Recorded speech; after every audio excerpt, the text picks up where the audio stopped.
Well, it sounds like you and Jason had a good time while you were away. We did. We had to go a long way, though, all the way to Texas. But Jason bought me some magazines about motorcycles. Your favorites? We talked about the Phillies, too. Yes, we did talk about the Phillies. They're the best. I taught Jason a lot about baseball. He hardly knew anything. Well, I'm glad you could help him. Me, too. He's my friend. He's a very good friend. The best. Oh, I'm going to find my new lucky hat to show you. Okay. He looks great. You're taking better care of him than I did. No, the only thing he talked about was you. Well, I love him. Jason, I'm really grateful to you for keeping him safe. So did Rick try to get the confession thrown out? Oh, yeah. I mean, Alexis tore him apart. The judge accepted the confession as authentic and vacated the verdict. Good, I know it was a long time. It had to be hard waiting. I mean, it wasn't so bad. I actually had a lot of support. Even Carly helped me when she knew the baby was actually Sonny's. What? You don't know. Sonny told Carly about the baby. Jason, they're fine with it. You are free. You don't have to worry about me and this baby anymore. I need to talk to Sonny.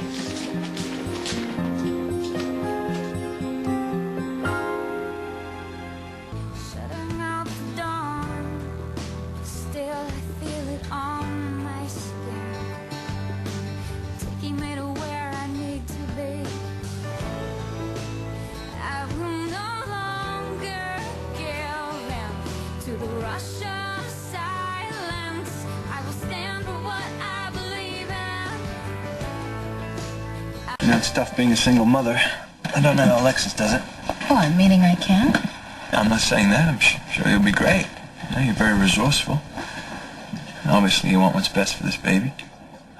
Whoa. Did you just compliment me somewhere in there? Guess I did. Yeah. So that's a girl, huh? It is. And, we've decided to name her Lila. That's nice. Thank you. I'm sure she'll be as lovely as her namesake. Hey, the toaster is fixed. Your brother is a whiz. Brother? That's me. I'm Sam's brother. Oh, hi. I'm Jax. It's nice to meet you.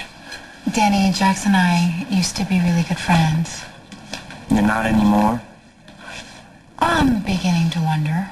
Hey, listen, Danny, why don't you come with me and see if you can do anything with this old junker that I call a car, okay?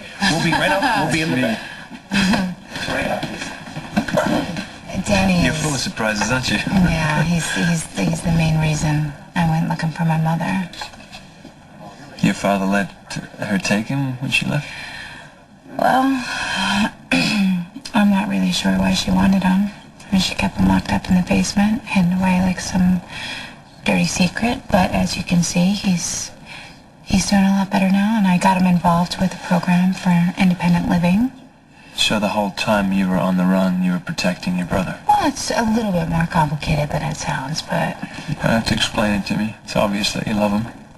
Yeah, helping Danny is the best thing I ever did. You okay? Danny, all right home? Well, you didn't give me much choice. You were going to have the baby right there at Kelly's if I didn't take your brother back to the motorcycle shop. Yeah, I just didn't want him to worry, that's all. It's okay to scare me half to death, huh? Look, I understand that you want to keep the truth from Danny, but why don't you let me take you to the emergency room? I'm fine. How can you be so sure this is your first pregnancy? Listen, for one thing, pain is gone. And another thing, my doctor told me that I have something called Braxton Hicks contractions. And it's sort of like my muscles are practicing, getting ready for labor. And she said not to worry. You seem really calm about this. Well, it's probably the only aspect of this pregnancy I actually feel like I have under control. I don't want to intrude, but... Just friends. I'm sorry? You were just going to ask what's really going on with me and Jason, weren't you? Yes, I was. Yes, you were. Just friends. I've never had any romantic interest in him. Not that he's not attractive and... And he's not attracted to you, anyway. Jace, I happen to be in love with someone else. I'm just telling you that Jason and I are not a couple. He's still in love with Courtney. So if you are in love with her, I think Are you you have a assuming heart. that if Jason wants Courtney back, then she would go? Yeah, in a heartbeat. Well, that might be true. If he asked her now, 6 months from now, I seriously doubt it. Why? Because 6 months from now, Courtney's going to be in love with you? I bring out the best in Courtney. Jason does the opposite.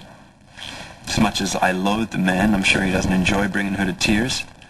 So he feels guilty. She overcompensates, and whatever love they have left gets buried under remorse and endless misunderstandings. Meanwhile, you and Courtney understand each other perfectly.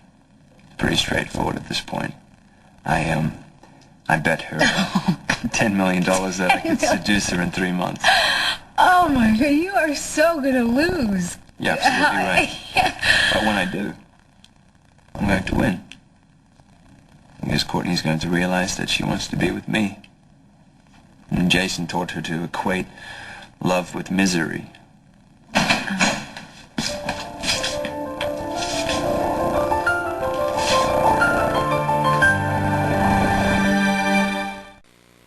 Look, I brought Danny to Kelly's to meet Mike, and Jax was there, and then I started getting pains, and then he insisted on Are you taking still having pains? No, I'm fine. It's the Braxton Hicks contractions. The doctor warned me they'd be happening soon. You can leave. Well, no one could ever accuse you of being inconsistent. Sam? Jax.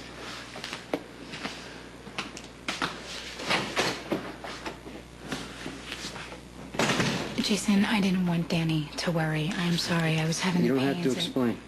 You hate his guts. I would like to explain to you why he was sitting You on needed your help. couch. Jax gave it to you. End of story. No, forget it. You are not going to do this. Do what? Reverting to Jason, the walking, talking block of concrete who doesn't feel, doesn't react, doesn't have an opinion about anything. Why don't you just admit that it drives you crazy to see Jax and Courtney dating? Courtney and I are divorced. It doesn't mean you don't feel. Just leave it alone, Sam. Just because you refuse to talk about something What I doesn't mean feel that it's doesn't not... matter.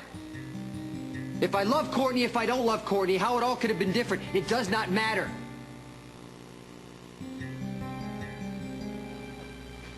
I saw her today, and I told Courtney that I want her to be happy, but it's not up to me who she's happy with. Fine.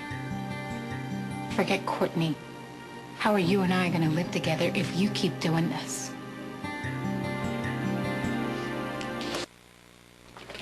Isn't the whole point of this for us to give this baby a loving and stable home? Yes. Yes. Okay, great. Then we need to communicate We do. You do most of it. about something deeper than if I've taken my vitamins or how late you're going to be working. We need to tell each other how we feel. Like if we're sad or upset, we need to help each other through it. Look, you just need to take care of yourself, take care of the baby, eat, sleep, and avoid stress. Well, it stresses me out to see you so angry you're about to put your fist through a wall. Well, I'm not angry. You were. Well, I got over it all by myself. I don't need to talk about it. What is so wrong with wanting to help you? You have seen me through the toughest time of my life. If emotional support were monetary, I would be in debt, I don't know, let's see, thousands of dollars. And I'd given you what, 50 cents? Okay. You really want to help? Just stop asking how I feel. You want to talk about something? Let's talk about the baby. Or the weather. Or nothing. Fine, fine. You win. For today. Because the weather's good, the baby's good. And no, I haven't eaten lunch yet. Why didn't you tell me? I would have made you something. I will do it. I'm going to take off my shoes. I'm going to be barefoot, pregnant, in the kitchen. Exactly the way you like your women. On second thought, I'll cook.